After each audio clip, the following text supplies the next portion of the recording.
Doctor ইউনূসের আজকে জন্মদিন। বাংলাদেশের নারী নেতৃত্বের মতো একটা অভিশাপ ডক্টর ইউনূসের মাধ্যমেই আসলে দূর হয়েছিল। আমরা যারা ইয়াং জেনারেশন আছে আমরা মনে করেছিলাম যে বাংলাদেশে মনে হয় পুরুষ নেতৃত্ব দেখে যেতে পারবো না, কিন্তু ডক্টর ইউনূসের মাধ্যমে সেই পুরুষ নেতৃত্ব দেখার আমাদের সুযোগ হয়েছে। একজন পুরুষ প্রধানমন্ত্রী থাকলে সেই প্রধানমন্ত্রী সকলের সাথে মিলে বিভিন্ন রকমের কার্যক্রমে অ্যাড হতে পারে। আমাদের ঈদগাহে গিয়ে বাইতুল মোকাররমে গিয়ে যিনি ইমামের পিছনে নামাজ পড়ে এরকম একজন পুরুষ প্রধানমন্ত্রী আমরা দেখতে পেরেছি। এই জন্য আল্লাহ পাক রব্বুল আলামিনের কাছে শুকরিয়া আদায় করি।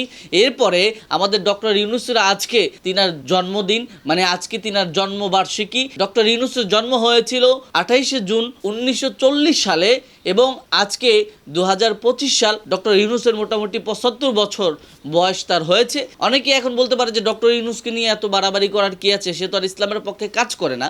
আসলে ডক্টর ইউনূস ইসলামের পক্ষে কাজ না করলেও মানবতার পক্ষে ভালো কাজ করেছে। তিনি বাংলাদেশের মানুষের সুনাম অর্জন করেছে। আমি এই জন্য ডক্টর ইউনূসের দীর্ঘ হায়াত নেক হায়াত কামনা করি এবং ডক্টর ইউনূসের মাধ্যমে বাংলাদেশ সুন্দর একটা দিকে এগিয়ে যাবে আমরা সেই কামনা করি এবং ডক্টর ইউনূসের জন্য আমাদের দোয়া এবং ভালোবাসা রইল। আশা করি ডক্টর ইউনূস আমাদের বাংলাদেশের জন্য কল্যাণ বয়ে আনবে।